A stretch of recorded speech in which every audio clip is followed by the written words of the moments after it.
Hey everybody, Scout Crafter here again. It's Friday. Yep, the end of a week. The end of an endless week. These weeks just roll one into the other, day by day. Have to tell you that last video, you have come up with the most amazing proverbs. I didn't hear a lot of them.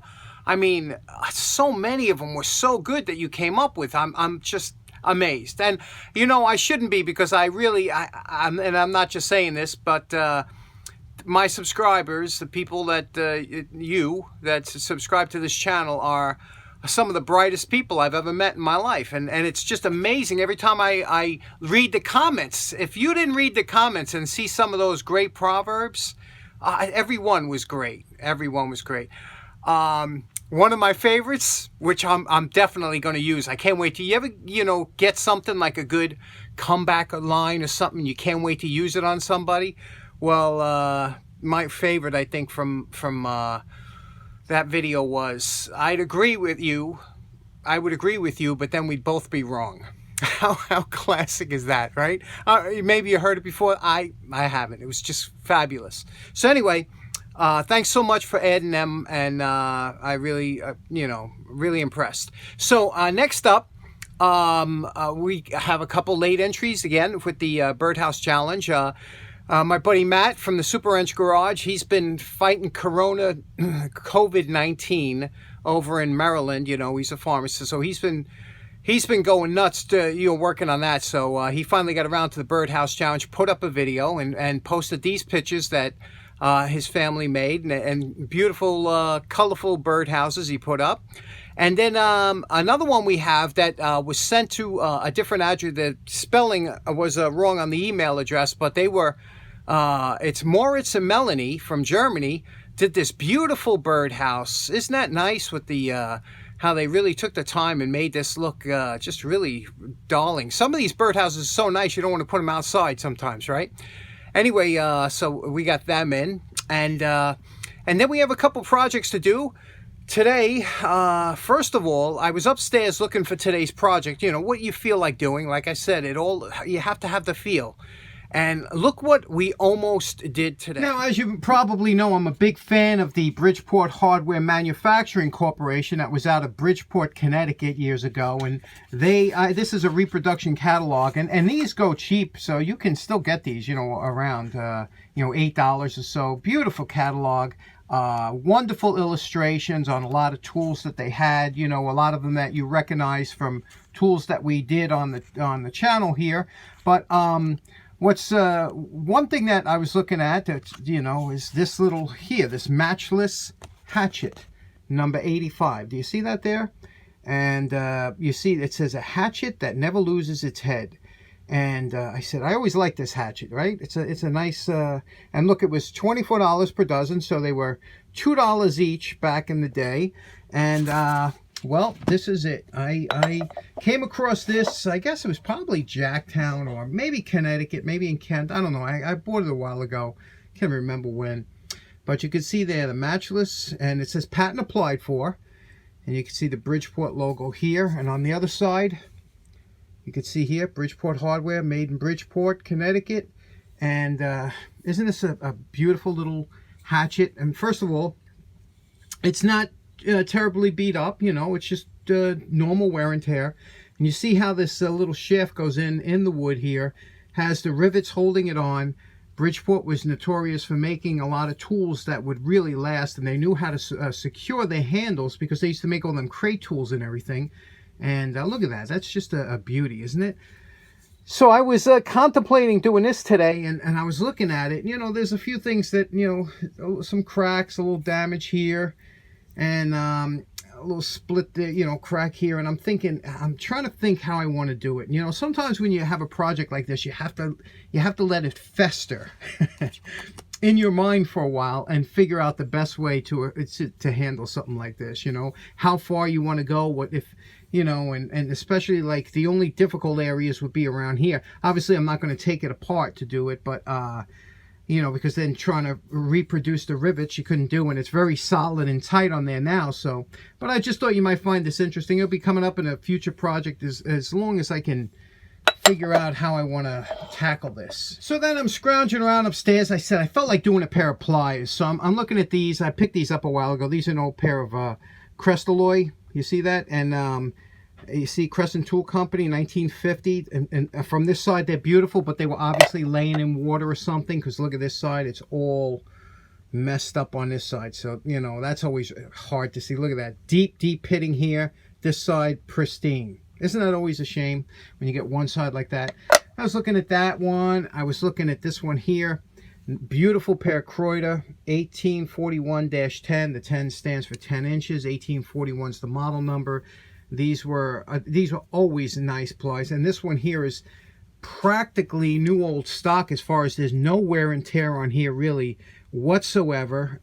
It is just stained, and you know, you get that from the carbon content, so we can deal with that. And then I was looking at this one here, and look at these. You know, Klein makes among the best pliers that you can find, and these here are an older pair, one of the oldest I have. And you could see here the date, and you could see how see that here, it says, well, M. Klein and Sons. You see that stamped? And that would be April 1914. So these are the, you know, about the old, and these, look at the shape they're in. So they're in beautiful shape, but, you know, and see when, and you know how I am with the channel. I don't mess with tools that, you know, are really good. I'm not going to, but, you know, there's a couple scrapes here. But if I'm going to do this, I have to get this. I want to keep this, you know, like it came, like you walked into the factory in 1914 and picked it off the shelf. I don't want to, you know, change any lines. I don't want to, because this is a beautiful pair and you don't see too many of them. So let's see what we're going to do today. And first we'll start on this one. The one thing I hate about these, I told you, I have OCD when it comes to pliers that don't close all the way. You know, and a bunch of different lineman pliers, we went through this in one of my prior videos, don't close all the way. They have that gap there. Always annoyed me, because I do a lot of intricate work, you know, where I have to, like this is perfect for me. I grab small things, but with this, it would drive me out of my mind. But, so I don't mind how I'm going to take this down and get it good. So let's get started.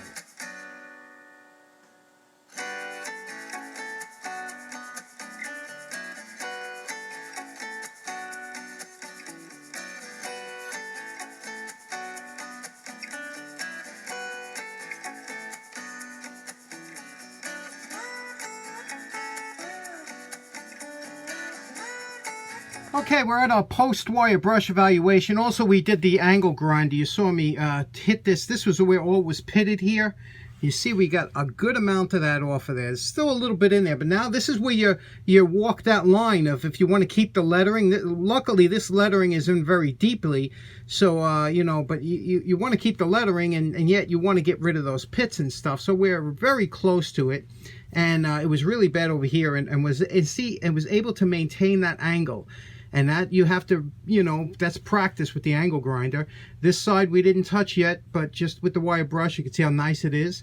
So now we'll take care of the handle. Still has some staining, because remember, you got all that hand salt and oil that stains and rusts the handle. So you really usually have to go a little deeper on the handles, but everything's coming good. And now we'll go to the thing we noticed after the post-wire brush is we do have a chip missing at the very tip of those pliers. See that?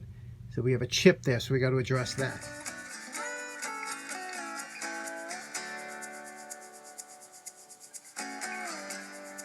Okay, here we're on a post-wire brush for pair number 2.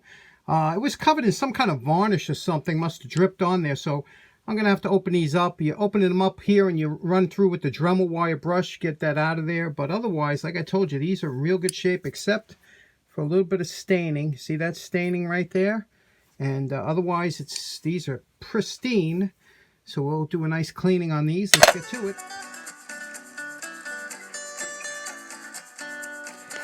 Now you know my favorite part. Remember what these pliers look like before we started. And we are calling this project done. You know, these all came out really good. This one, obviously here, this was the Crestoloys were the most difficult, because they were, you know, remember the pitting and everything. And look at that. all gone. All gone, brought back to what it would have looked like in 1950. Isn't that beautiful? And then the Krauters, we did the same thing with the Kraeuter. Oh, by the way, we did get the tip fairly good. You know, there's that little dimple there, but you know, you didn't want to change the profile, so we did get most of that out.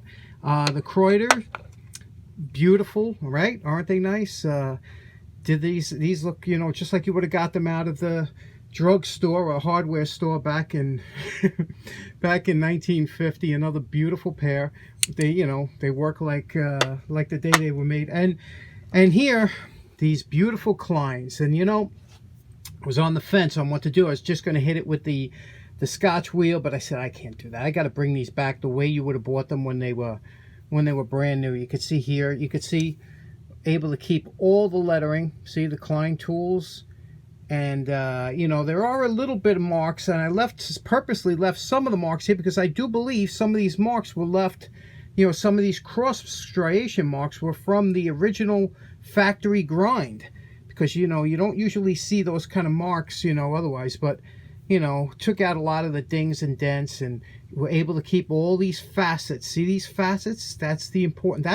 This is the difficult part of these. You know, none of this today was a difficult job, either one. But keeping all of these angles, these perfect facets. You know, they must have a jig when they do it at the factory. But I still have yet to figure out how to do it myself. But there we are. 3 in a row. Haven't done 3 since I did Dave Old Sneelock's 3, but these are beautiful, aren't they? So in closing, we spent about a little over 3 hours down here doing that, and it was pretty productive.